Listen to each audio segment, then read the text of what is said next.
Well, good evening, everyone, and welcome to the John Henry Soto Show. My name is John Henry Soto, as always, with Mr. George Batista.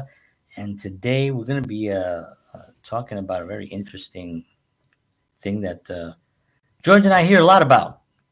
We're always in the world of like, you must do it this way and that way, and this is the way it's done. And we're going to actually break it down. We're going to break it down into little pieces, and then we're going to cook it. Um, I'm losing my mind. Uh, Right. but uh, as we all know, that people, hey, TikTok, how's everybody look? Bari People merci. often insist that there's only one correct path, right, to success, and sometimes they're trying to reinforce an idea that we must follow a specific, predetermined route to achieve our goals. But if you look at history has shown different, and we're going to break down what history has shown. We're going to talk about different industries, and we're going to talk about different. We're going to talk about filmmaking. We'll talk about the health industry. We'll talk about digital marketing. And a lot of different things that we're going to break down today on that. So, I want to thank you all for tuning in. I What's been going on? Well, last week I went back to North Carolina again to help with the hurricane victims, and I do videos and photos and document for the purpose of inspiring others to come and help, and also for the purpose of having the city and other agencies see the work that's happening and then get inspired to help these poor individuals. We met some people that were in I don't know. I didn't tell you. I don't think I spoke to you since I got back, but um, we went to go eat at this little deli place, and the deli had just opened up for the first time since the storm. That was like literally the day before was their first time, so they've been closed for weeks. Like, I mean, when was the storm? Whenever that was, Mm. to like last week. And we walked in, and there was about 10 of us, so they were happy to see us because we had 10 sandwiches and drinks and all that stuff, so they were happy to see us. um, and we got some people were saying about the volunteer ministers. We wear yellow shirts, and they were saying, yeah, we've been seeing the yellow shirts all around the town and stuff. And I was like, oh wow, that's so cool. Thank you, Tati, I appreciate that. Gracias, muchas gracias. And so they go around, and they see them. They see them in different backyards with chainsaws and moving things and helping as many people as we possibly can. And so they were thanking us. And this one woman came up and she was telling us a story that just her daughter's whole house that was by the lake, like, gone, like not no pieces Wow. left. Wow. You know what I mean? Like, I can't even imagine. You just, like, there's no pieces left. It's all went down the river. It was taking the whole thing.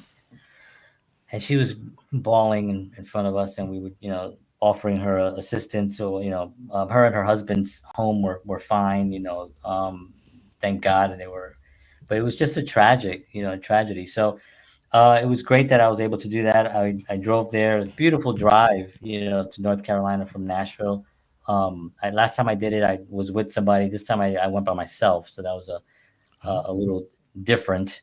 Um, but I listened to like a couple of podcasts, and I had music playing, of course, through the whole trip. And so it was fine. I stopped off at a couple of places. Completely. I mean, I do not look like I belong anywhere. Like, I go to places and I get out of my car, and people are like,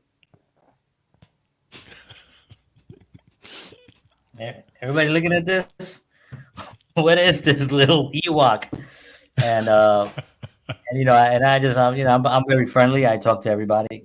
That's just my personality. So, if I see somebody and they're looking at me, I'm like, "Hey, how you doing? Good afternoon, or good morning, or good evening. How's everybody doing? How you doing?" And they're like, "Good, good. How you doing?" One lady was like, "Hi, can I help you?" Like, I was like, Oh. "No, I'm just getting gas." I said, no, I'm on Like my way. that was like just out on the road. She I asked was you getting that. gas. I was getting gas, and I stopped off to get gas. Okay. Finished getting gas, and then I wanted to go Right. into the little store that they have there to Right. just get like a drink. So I parked the car in another area, and I'm walking, and the lady sees me, and she's like, "Hi." She goes, "Do you need any help?" And I was like, "No, I was just gonna get a drink. I just parked my car, and then I have my car is not a fancy car, but if Right. from a distance it looks like it's a fancy car. It's a Honda Right. Civic, right? Right. But it's a really nice one, and it's Mm. shiny red. So I said, "No, no, I just parked, and I just want to get a drink." And they were like, "Oh, okay, okay. I thought maybe you needed help and you were looking for somebody." I think what might have happened was that I parked a little bit, you know, I don't. I'm not. I haven't been driving for years and years. You know what I mean? I'm a good driver. I drive really, really good. I'm very careful. And I'm a good driver. But when Excellent I'm at these driver. places, I see everybody parks at the same. What was that? I said excellent driver. I'm definitely an excellent Oh yeah, driver. yeah. I'm an excellent driver. Excellent driver. So I like to park. Everyone seems to park always in the same areas, Yeah. and because I guess it's less walking. That's like a big deal in these areas. And Yeah. I'm from New York and I love to walk. Right. So I always park my car like, where I see a lot of empty spaces, I'm like, I'm going to park my car all the way over there and then I'll just walk back. So the walk back, it looks like I'm just walking through a gas station with no car because my car's all the way back there. And Right. the way I look, they probably just think I'm I mean, I don't look homeless. I don't think I do anyway. Or maybe they think I'm just some person that needs help. But that's not, and I gotta say that's not the first time that that's happened. So I could so see you. I could see you going down there again, and like you going to like a gas station, all of a sudden closed in the middle of the day. Everything just. or they turn the thing. It says open and then they turn it like that. They Close. start putting down the shades and the shutters and the closing.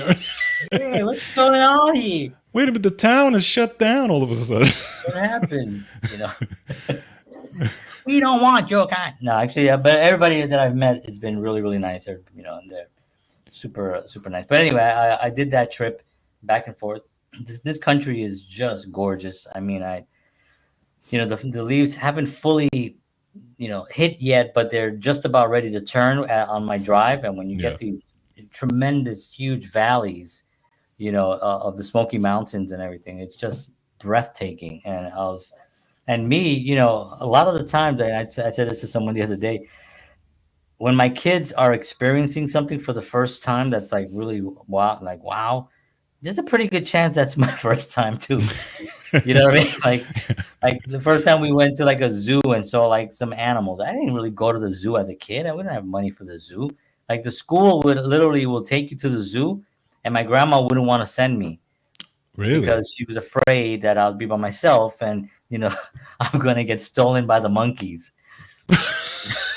I'd come and take you. What do you do? You do out there? And I'm like, I don't live here. You live here now. So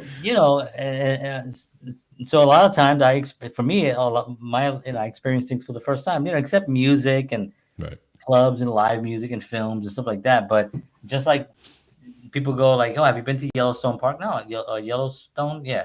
I'm like, no, I haven't been there yet. I want to go. That's a thing I want to do, and all those other things. And like, have you seen the Grand Canyon? No, I haven't. Have you seen what's all the water up there that's falling? The big giant thing, Niagara Falls. Niagara Falls. Yeah, I call it all the water that's falling out there because that's what it is. That's all I know it as. You know. Didn't we Um, take you to your first Yankee game? I believe you did, and I was John, not young. I was my already like yeah, you were older. My uncle 20. John, me. That Yeah, was when Gary Ward hit the home run in the that's right. ninth inning, right? That's right. That's right. That was like an amazing, amazing thing. And then after that, I got hooked on it, and I used to go by Right, myself. right. And I went to a. This is what we do here on this show, by the way, folks. We talk about things. Eventually, we'll get into this topic, but no. But I remember I went to an old timers day game, Mm. and it was Furuzuro Day, and I went by myself. I bought a ticket. I remember it was $17. It was Wow. $17, and I sat on the lower. tier on the first base side, and I was up maybe 10 rows. Like, there's the blocks, Yeah.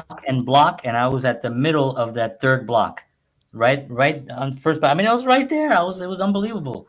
And this guy, do you remember the guy? Oh no, don't tell me I'm gonna forget his name. Ward. Um, no, maybe Ward is not Like, the like um, he hit Ward. 2 home runs that day. He was a guy who came in, Young guy? Moss, Kevin Kevin Moss. Moss. Yeah, Kevin Kevin Moss. Moss. Yeah. Kevin Moss comes up and he hits 2 line drive home runs, right? Right. Then they have the old timers day, and that was a lot of fun. And then they had a Phil Rizzuto presentation, and who comes out to present the award to Phil Rizzuto? The Yankee Clipper. Oh, wow. Joe Joe D. DiMaggio comes out, and I am like, I'm like, oh my! I mean, he's walked. He had a great suit on. I mean, Joe DiMaggio. I was like unbelievable. I was like, felt so emotional about it, and they won that game. They did really well, but it was because of things like that. So those experiences that I have are very few. A lot of them were like I had some money. Right. I don't know why. I had a little bit of money. Maybe it was my birthday. Summertime baseball and stuff. I had a little money and I went to a game. So anyway, my point on that is that whenever I go somewhere, the reason why I talk to a lot of people and friendly is because I'm experiencing things a lot, Yeah. and I like Mhm. experiencing new things and I like meeting people, and so it was a great time. The drive was great. Of course, when you get there, there's a lot of work and there's a lot of people that are suffering and they need help. Yeah. They really, really need help. So, call your local office and find out how you can help. You can reach out to me. You can message me. I can tell you exactly where to go, and what to do, and just to help those folks over there. All right. So George and I are in. Oh, how are you doing, George? Sorry, I'm doing fantastic. Thank you. I'm not, I'm doing good stuff. I did. I fed a turtle. Yesterday I was channel surfing and I watched the episode And of Yacht Couple, which was and really and what? No, I did help when my wife dropped the remote, and I helped her find it. nice. So, You're salt of the earth. You just but just something really quick that I sent a couple of pictures to you, John. But my wife and I found yeah. this Can you please stop doing amazing. that? It's making me very uncomfortable. Sorry, no, not those Oh not yeah, those pictures. those are the private accounts. And one of them was a mistake. I didn't know it was you. Um, but anyway, we went to this warehouse, that's like a thrift warehouse. Hmm. And I sent you some Oh, I pictures did from see there. those. Oh, those were Dude, so cool. those things are amazing. Those were Those great. I you saw get to that. see stuff. I found so many things that I had as a kid. When you it brings Well, I saw the memories back to AFX track. I was like, yes. the same When I box saw and that, everything.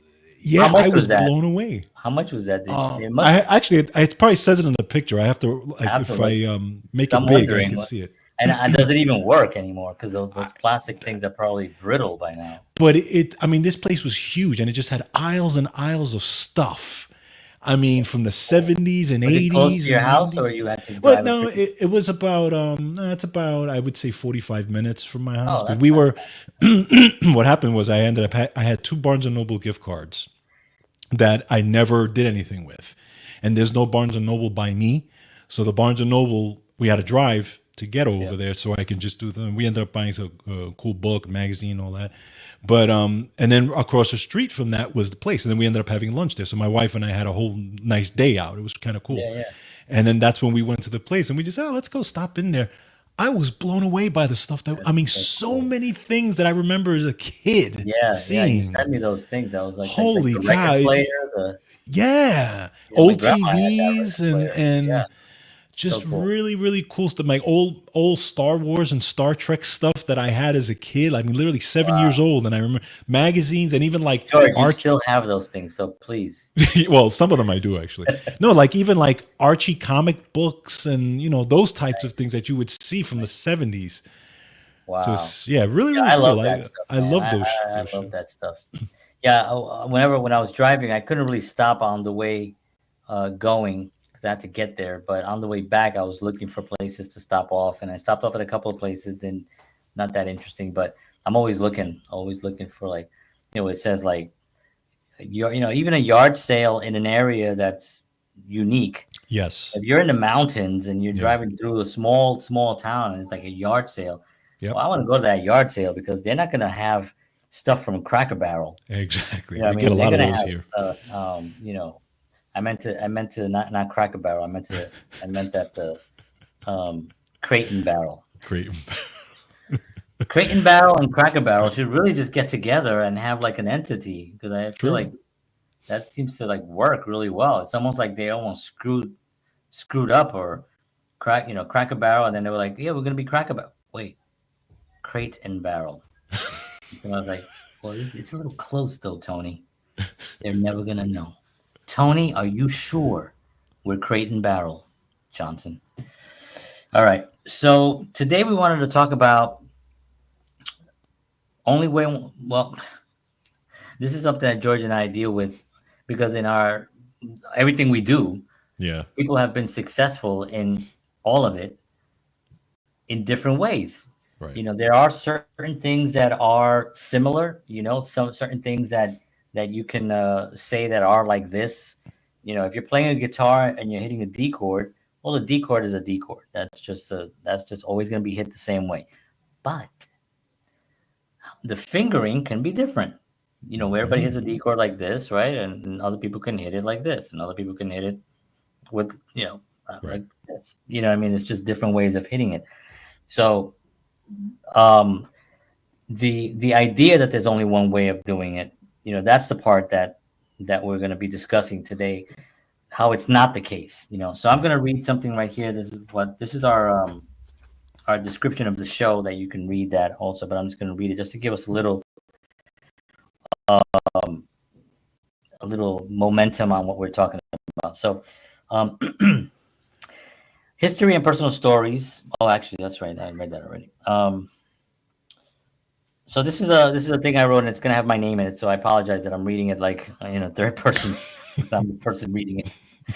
So people often insist that there's only one correct path to success, enforcing the idea that we must follow a specific predetermined route to achieve our goals. But history and personal stories like that of me shows this isn't the case. I grew up in the South Bronx during challenging times where few expected me to find success outside of the rough environment that I knew. But instead of taking the narrow conventional path often recommended, and George can attest to that as well, I turned my passion for the guitar, right? A gift that my grandfather gave me when I was 9 years old, and that was what started the creative artistic world in my life. Right. And that was really it sounds corny, and this show sometimes we do get corny here, but it was my ticket to freedom. When I learned to play like three chords and I could actually do this, it was so freeing in some way. Like I was creating this thing, I just felt like if I can do that, I can do better. Right. If I can do that, I can do this. If I can do that, I can do it. You know what I mean? It just gave me that ability. So it really was freedom, And music opened doors, enabling him enabling me to explore creative fields that many people around me hadn't even considered. This stepping stone led me to embrace storytelling, filmmaking, and eventually digital marketing, which is what I do now as well, as a cohesive thing with all that. So, you know, my story, and your story are testaments to the fact that there isn't, you don't Right. have to follow conventional things, So let's break down to like health, for instance. And George, I'm going to turn it over to George because George is a wellness coach and he's the guy that I go to first for things like this. Now I have to say, I always have to post this up, that no, that's not it. This one. There you go. So these statements have not been evaluated by the Food and Drug Administration. This program is not intended to diagnose, treat, cure, or prevent any disease. Please seek the advice of your doctor. Now, for some truth, um, what was it that you ran into? What was it that you ran into early on in your journey of trying to get healthy that you really thought was correct, and then found out later? Oh my god, that Because could yeah, be. yeah. I mean, I know for me, there's a like for me, it's things like Nutriment.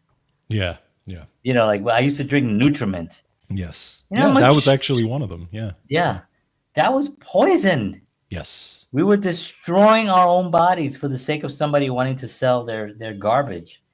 Unbelievable. Do they still yeah. sell Nutriment? They probably do. They do actually. Oh, I'm sure they people. They Yeah. do. Yes, my in-laws actually drink that every now and then, but they're in their 90s, so they don't care.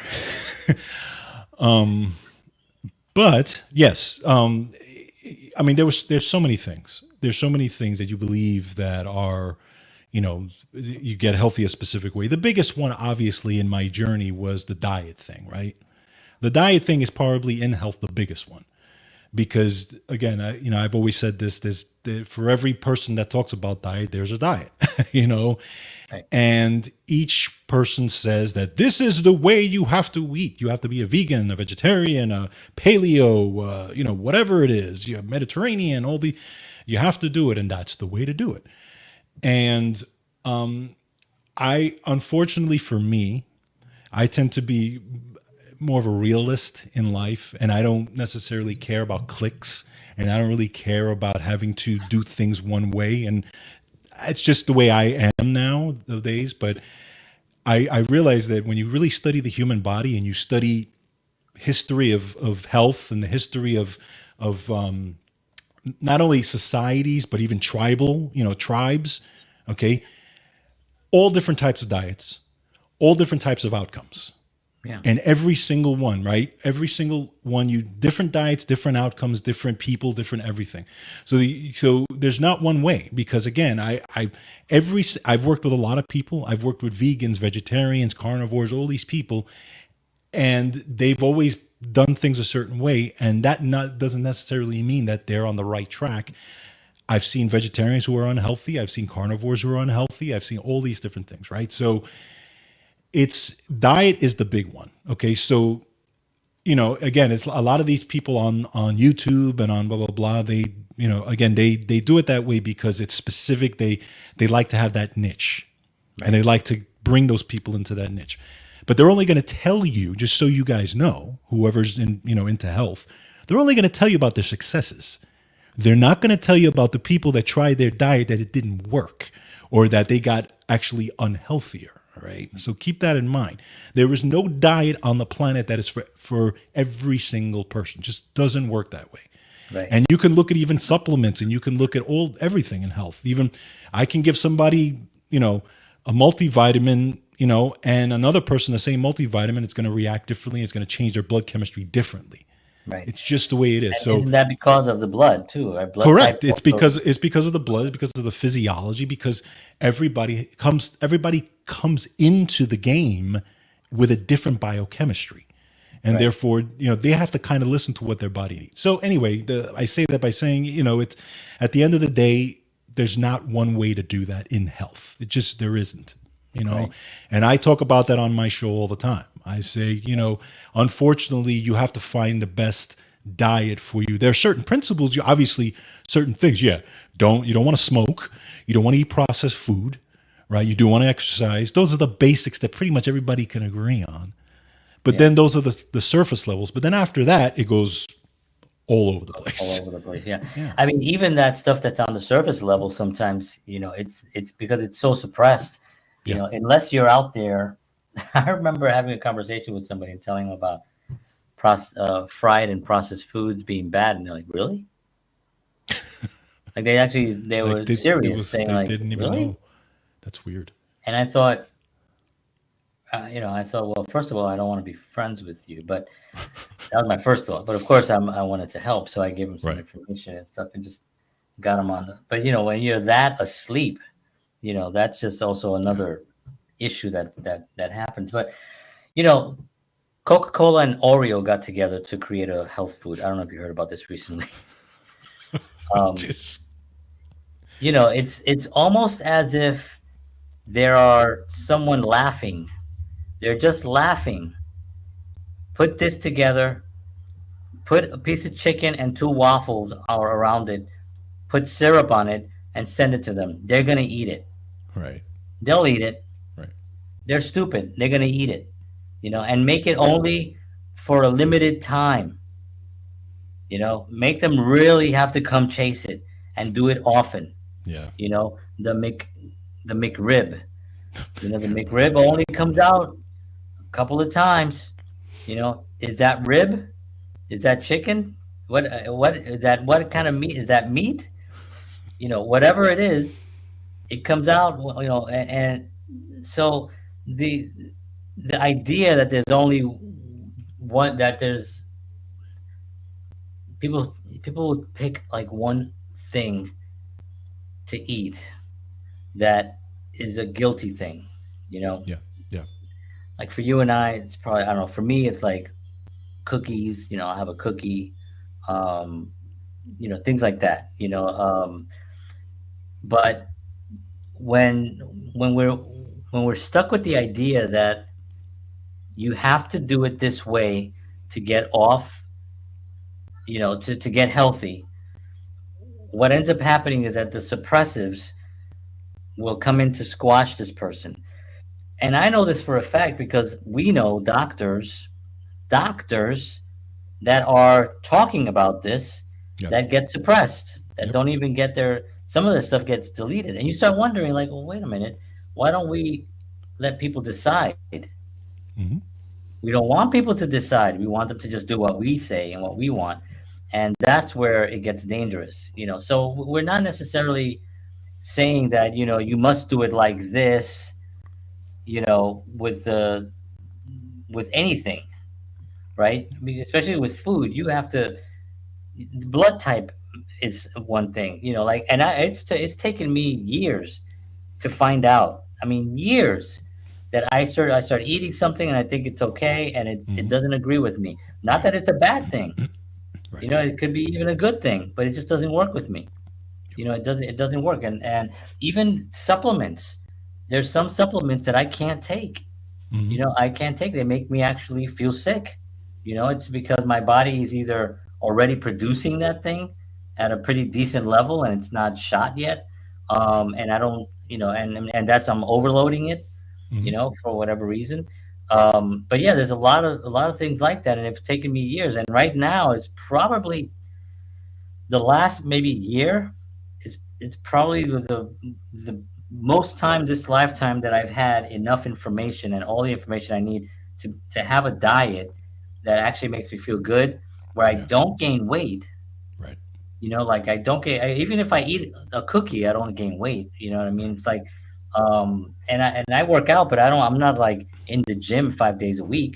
You Right. know what I mean? But because I do intermittent fasting, that worked for me. I've Yep. been a vegetarian, it didn't work for me. Hmm. It did not work for me. Same here. I went back to meat, and now then I went back to all meat. All meats didn't work for me. Right. Like bacon, I love bacon. It doesn't work for me. Yeah. It makes me feel weak. It makes me feel that. Pork in general, I try to stay away from. And that's just Taco Bell. So I, no, I'm just kidding. I don't do, but pork of any kind doesn't work for me. Chicken does work, but it's not any chicken. Right. So if I'm not gonna go to a Chick-fil-A and get a piece of chicken because it's fried in batter and it's got all this stuff. So I had to find the way. Hmm. There wasn't one way. There was my way. Yes. My way was that I had to guinea pig my ass and test things out and then be like, oh, this doesn't work. Oh, I don't feel good. Oh, my stomach feels. Oh, I feel weak. I feel tired. and I'm in present time enough, that I can actually look at my situation and I could feel what I'm feeling. Right. So this is with health. You have to, we have to all take responsibility. And if somebody's saying you must do it this way, you have the right. I mean, you have really you're obligated. Really, when you think about it, you got to be like, really? So everyone that does this that you're saying is going to get well, or are you just telling me because of my blood type and because you've checked me out? And you go to a functional medicine doctor, right? Then a functional doctor is going to test what your problem is and then treat that problem, not the symptom, Right. right? So if you're going to a doctor and you're relying on just the doctors to cure your ailments, well, um, I don't remember the last time that anything was cured by the medical profession, but that's just, that'll get us banned by saying that. So I'm not really saying that.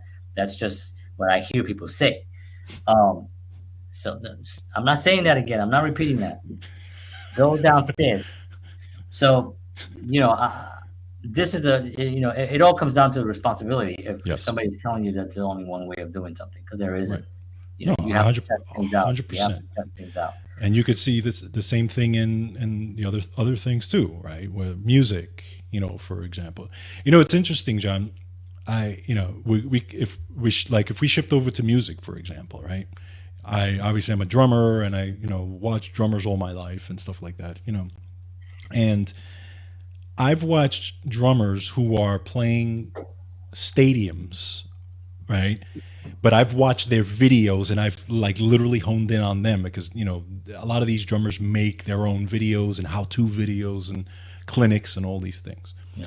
And I look at some of these guys, and I'm like, I don't understand. Like, technically, he's I don't understand how he does that technically, meaning that how he doesn't like, how can I say it? Like, I feel like he's wasting motion, right?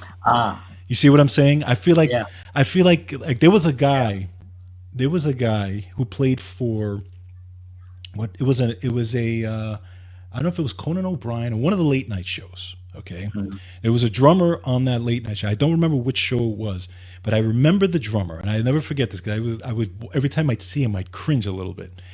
When he's playing the snare, he would literally like his arm was a straight line, and he would literally hit it like this. Oh, Okay. man. Now this guy is playing on late night television in front of Yeah. millions of people, right? And he's getting the job done, but when he plays, he's playing like this. Now, any drummer or anybody who looks at ergonomics will tell you it should be this Yeah. way, right? But this is obviously this is the way this guy learned, and Well, what am I yeah. going to say, Yeah. But every time I would see it, I'm like, how does he play like that and not hurt himself, Well, you think about the most famous drummer of all time, or at least, you know, not the most technically, but the one that is the famous drummer, like Ringo Starr, right? Yes. Ringo, he got the job done. He was a very creative drummer. Right. That was his biggest thing, was that he played to the song. He Yes. did not just, two for it. Right. He made sure that it was a creative thing that filled the song. Right. But he plays a right-handed. He's left-handed. He plays it.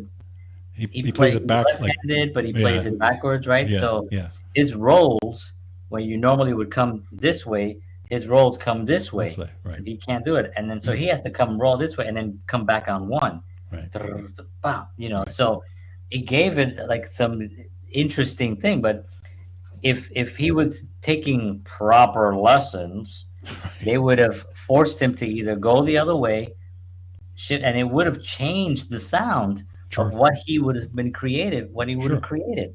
Sure. That's a major thing. I think of guys like we talked about this in the past, guys that changed the era, Mhm. they came in and they changed the world, right? Elvis Presley. Let's talk about guitars first, but guitars have been changed, in my opinion, twice. right? And now I know there's a guy now that's out that it could be the third time, but for me it was Jimi Hendrix Hmm. and then it was Van Halen. Van Halen. These Yeah. two guitar players did they changed that whole world, right? Right.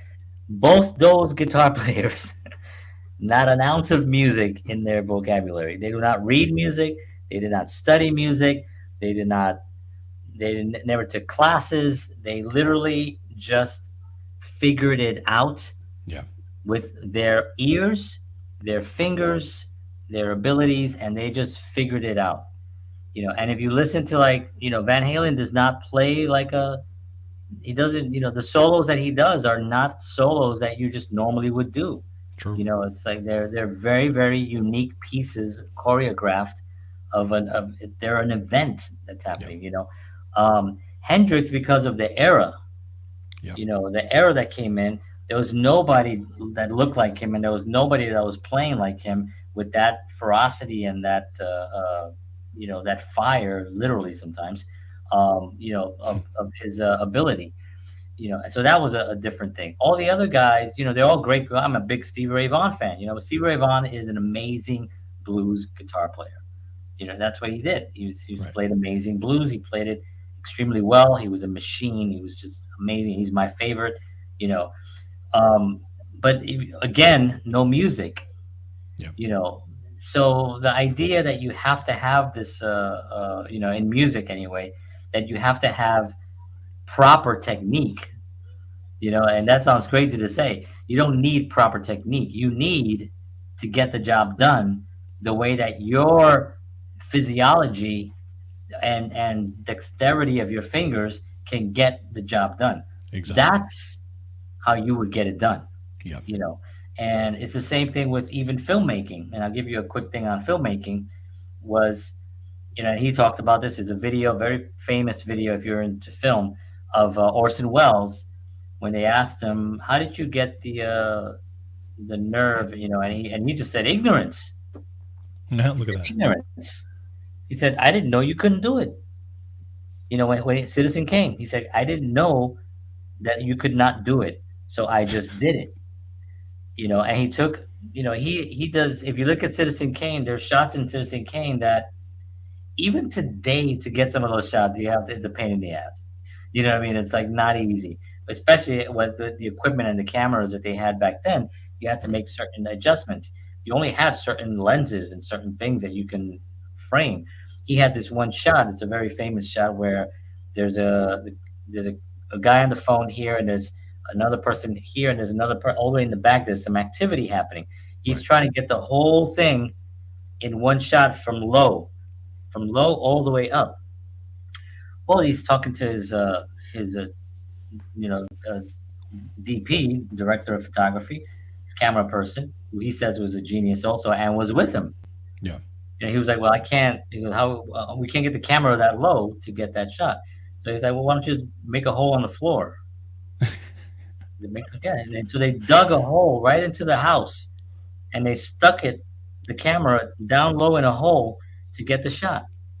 You know, um, he did not know that you could not do it. And then what happened after that? Film school came in. So now Hmm. film, and now we don't have Citizen Kanes anymore, but we have those 70s films where those filmmakers that really loved the cinema from the 40s, the 30s, 40s, and the 50s and the 60s. Scorsese, Francis Ford Coppola, George Lucas, Steven Spielberg, all those cats that came up through that time, they all went and got proper schooling, but they were all renegades. And they said it very clearly. The reason, and this was Francis Ford Coppola said, or maybe it was one of those guys said, the reason they really wanted to go to school was because of the equipment. You get to Mm. use the school's equipment. They don't have these expenses at the time. These are very expensive cameras, mostly German made, the Arias and all those kinds of big, giant, heavy duty film cameras. Right. Well, only the schools had them. So you go to school, you suddenly now you're in a classroom with all the stuff that Hollywood uses. Hmm. And that's why they did it. That's why they wanted to go to school. And they were able to stay creative and do their films with their vision because even the teachers that were at the school yet did not really have enough backing, didn't have enough of how to teach this, like it is today, and Right. today now you're learning framing, you're learning, everything is very technical. They get into all these things, and I did a couple of courses, I did master classes online, I did a bunch of webinars. That's how I learned, and just being on sets, Yeah. um, but so I know these things based on that.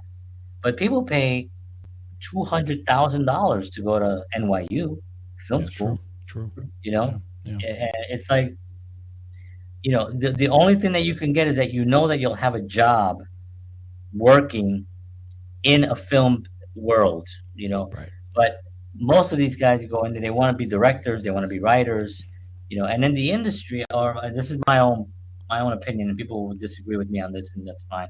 But I think that what happens is that they go in there with one idea of what they want to do, and they leave being completely disillusioned, and realizing that they maybe it's too hard.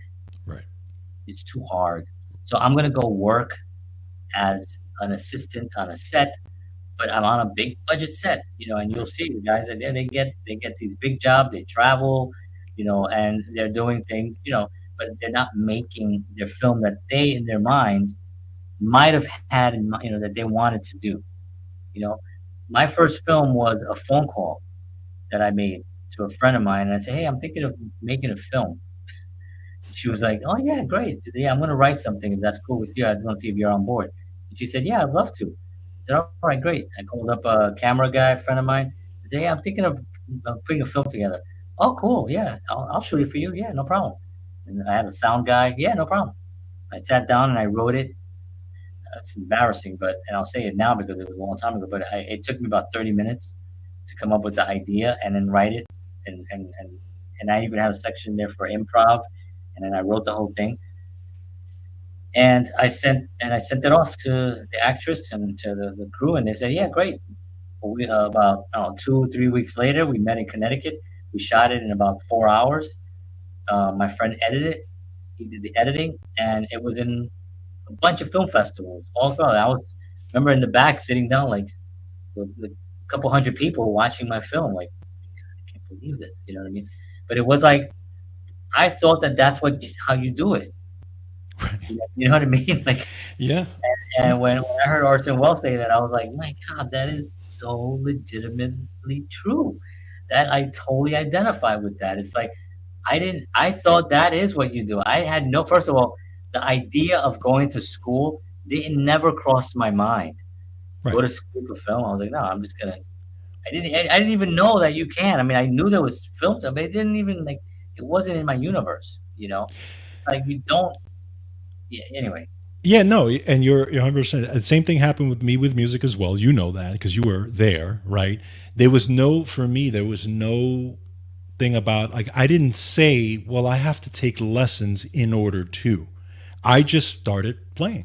Great. I saw the guys, I heard the music, and I just You started doing it. understood the concept of how things were. Exactly. And I Yeah. just, literally, I was already playing a couple of years before I even took my first lesson. And the only reason I took the lesson was because I wanted to learn how to read, Mm. right? Music. And I went to Drummers Collective in the city and I took some lessons with a great drummer there. And I learned how, the notation and how to read and all that because I wanted to have that in case Yeah. I get called for a session that needed me to read.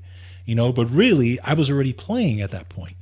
Yeah. So, and the other thing I can piggyback on that also, John, is this show.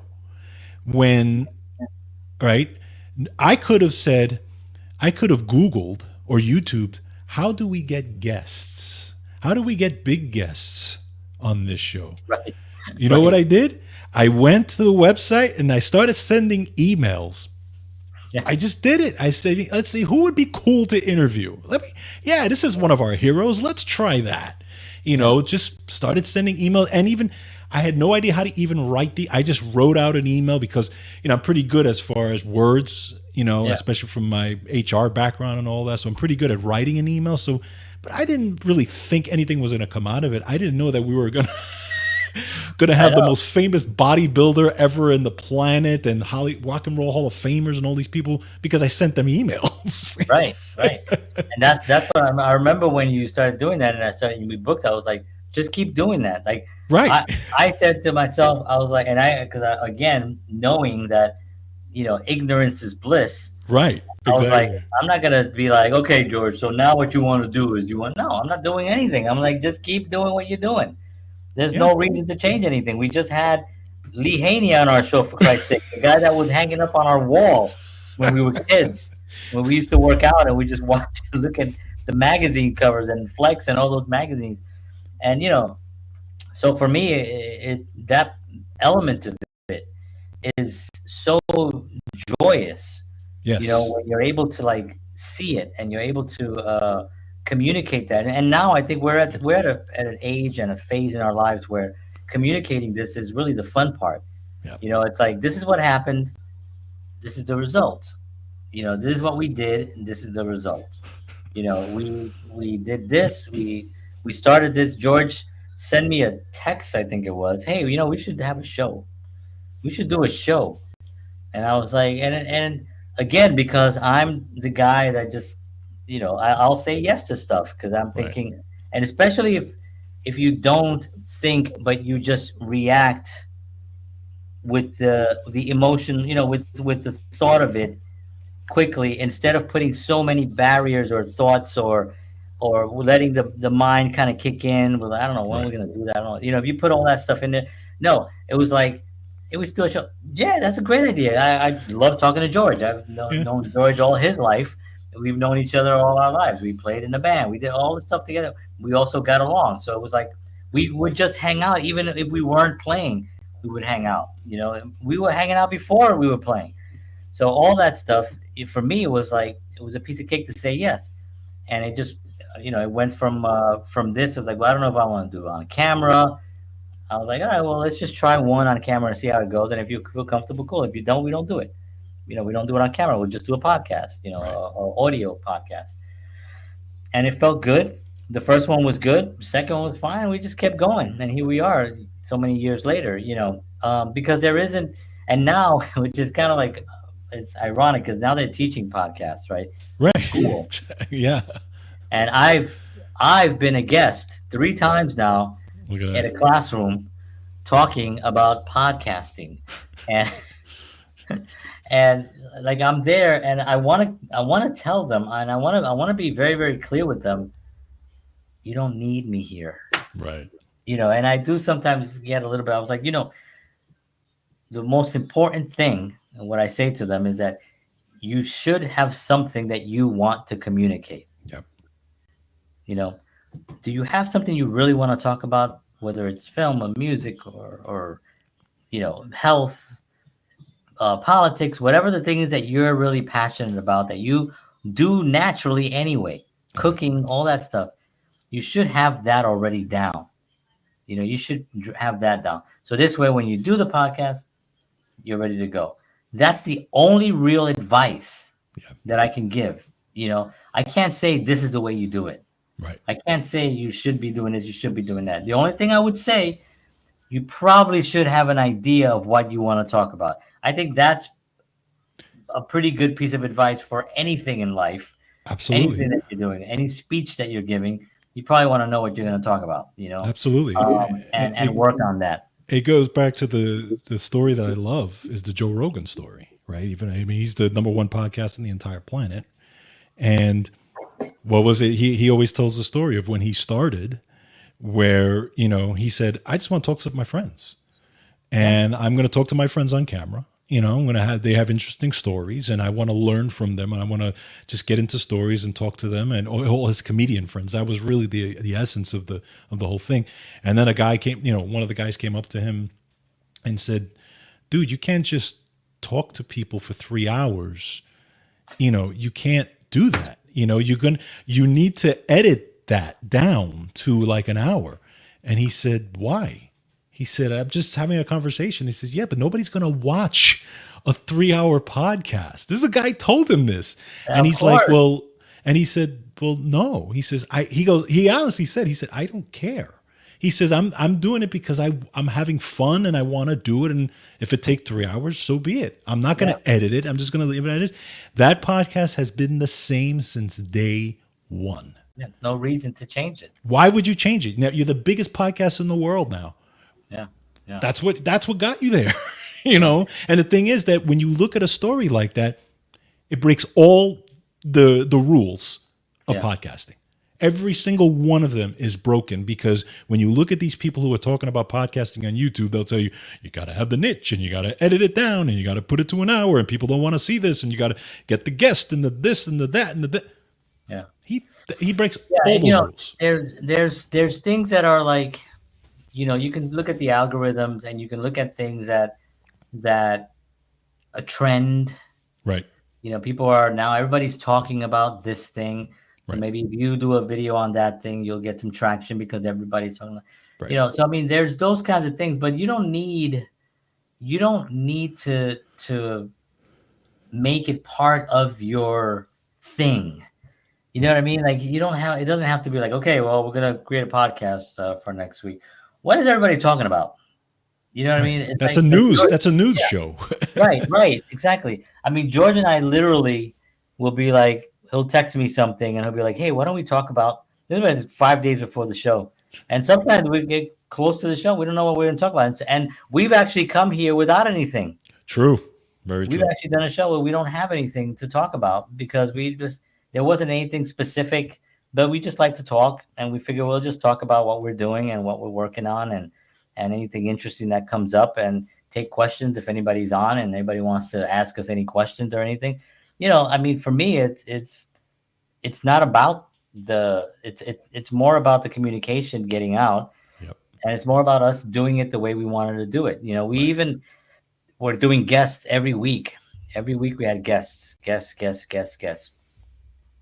And then we decided, you know what, we're going to slow down on the guests a little bit because we feel that we wanted to kind of like we wanted to put stuff out there, not only for an audience to see, but we also wanted to document our journey for our families. Right. We have kids, and for our kids' grandchildren. I don't know where these platforms are going to go. I don't know if any of this is going to even be around, but this is going somewhere and it's being saved somewhere, and somewhere down the line, wherever it is, somebody will see it. Maybe on another planet, people will Right. watch this, and who knows, you know what I mean?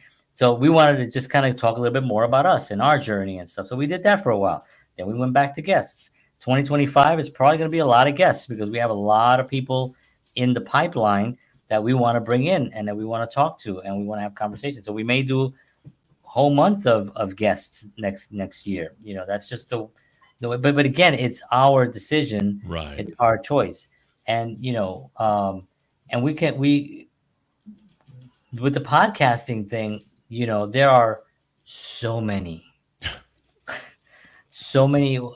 First of all, there's 90 something percent of podcasts don't even get to the second episode. True.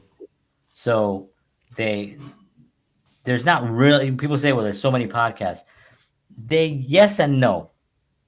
There's a lot of podcasts, but there are not that many podcasts that are being really watched heavily by a lot of people. The Joe Rogan thing is a thing because he was the first. He was consistent. Yeah. He had great guests. He's a thinker. Yeah. You know what I mean? He's an objective thinker about stuff. He's very rational when he's looking at something. I don't agree with everything, but he'll look at something for what it actually is, and he'll make a comment on that based on what he's observed. That's appealing. That's appealing. A lot of the podcasts will have one viewpoint. And if you're talking about politics, then you're only going to have one viewpoint. You have the left or the right, and that's it. Right. And that's what they're talking about. And the other person is evil, and that's your show. And nobody's going to go there to get any type of information other than how bad the other side is. Sports, I don't like sports. I mean, I like sports, but I don't like sports podcasts because I'd much rather watch the thing, because now it's been turned into such a science, and that it's a letdown for me. It's a turn off for me that it's so looked at by statistics, and it's Yeah. run statistically rather than emotionally. Where we look at some of I think about the Kirk Gibson home run. Oh, Would Kurt have been up at bat today, oh no. No limping, way. could barely walk? No way. He would have not have been on the deck. But yet he came on, boom. You know, um, would what's the guy who hit the home run? Bucky Dent. Oh, yeah. Would he have been the guy that No. put this little tiny guy that's gonna he's got to come through? No, he was up He at didn't even bat. use his bat in that at He didn't bat. even use his bat. I mean, you think about it. Why he batted up? It was his turn. Yeah. That's what you did. It was your turn to bat up, and it was your turn. And yeah, you can do a designated, a designated hitter or something. At some Yeah, point, yeah, pinch hitter, yeah. a pinch hitter. I mean, yeah. So you could do that. But I Right. mean, it's sort of like what when you're doing it statistically, where you're like, okay, that guy hits left-handers 400%, and he hits 398% right-handers. So we're gonna go, we're gonna pull him out because there's a right-hander coming in. He hits better with left-handers by 2% Yeah. to pull him out, not realizing that he might have saved the day. Well, it's like what, remember what we talked about, the World Series, was it the World Series where Blake Snell was unbelievable, like no hitter basically, Right. or I Come don't even out remember, throughout the and whole game they take him out at the end and they freaking lose lose. the game. I mean, pathetic. So sports radio used to be so cool because the Yeah. characters on it, were really interesting. The sportscasts, George and I watched the Yankees growing up, so we would watch, Phil Rizzuto and Yeah. Bill White, Yep. and those were the guys that we would watch, and they didn't even talk about baseball sometimes. True. We were Very watching a true. game and Phil Rizzuto was talking about going to Florida, and Yeah, that's you going right. to Florida tonight? Wait, I driving remember down to that. Florida or going on it, or just talking about what they ate or anything, and then he goes, and it was barely announcing the game because but that was the fun part, Exactly. and now it's just so rigid, Yeah. it's so corporate, it's so big. How much is a Yankee game now? I can't even imagine. I told you earlier, but I paid $17 to go see that great game, and it was I got a $17. $17 is for like the popcorn. right. You won't get in. I saw bleacher seats for 50. Yeah. Yeah. I mean, bleacher seats. Seats. That means that It's a bench. it's a bench all the way in the back that you can barely see who's batting. Yeah. I mean, that's not.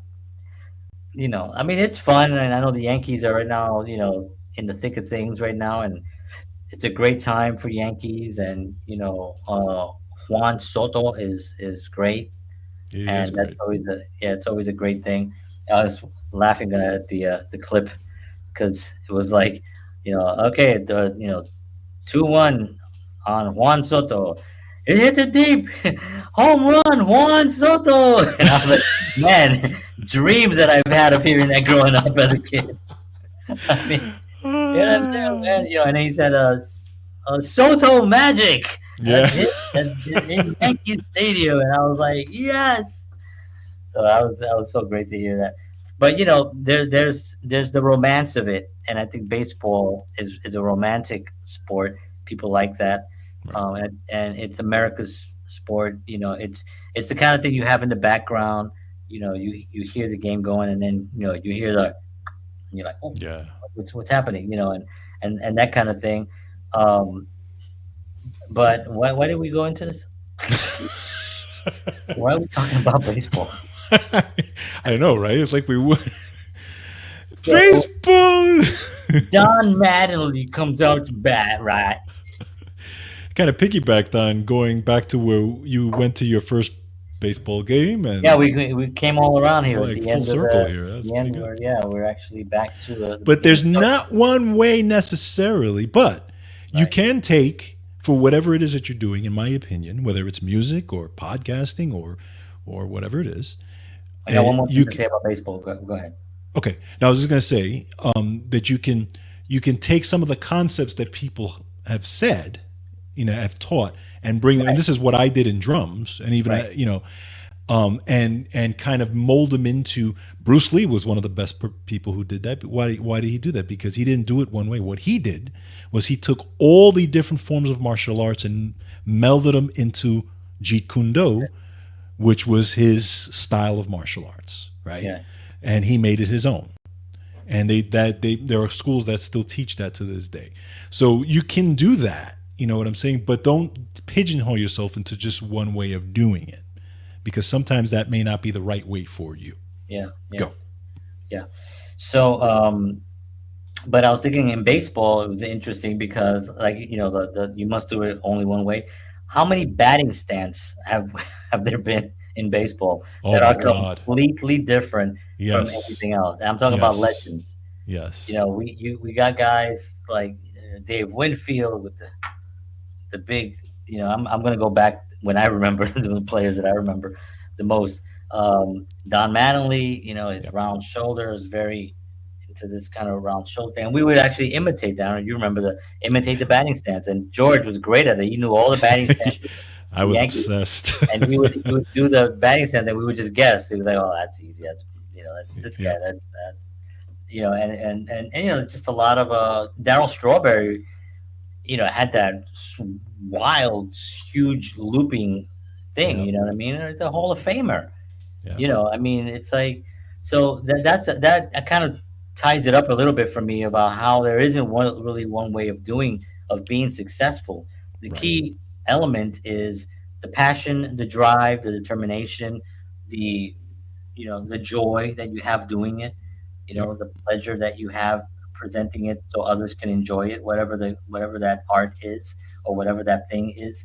So that to me is really an important element to take away from today's show is the fact that we are all in this together. We all have a playing field that to some degree now leveled because we have platforms that we can actually communicate on. It's easier for people to get their ideas, their visions seen by others, and we're all in the game together. You know, and for us to be able to find the correct path to success, it's not something that's ever going to be predetermined. You're going to create that journey on your own. You're going to create that path, and you're going to have a wonderful group of people that are with you if you go out and you find them. Because that's what I have now. I have a tremendous group. I have a tremendous, uh, just people in my environment that are motivating and that actually are on a journey themselves and that I support and they support me. And when you have that, you really, really, it's failing is not an option at that point. Hmm. And so it's not how you're doing it or that you have to do it this way. It's the fact that you're doing it and you're doing it with ferocity and you're doing it with passion and you're doing it with people that are supportive. And that to me is Exactly. the biggest key takeaway from tonight. And we're always here. Somebody Agreed. says, "Who are you talking to?" So I'm on a show right now, and I'm talking to George Batista. He's my co-host for the John Henry Soto show. But yeah, that's who I'm talking to.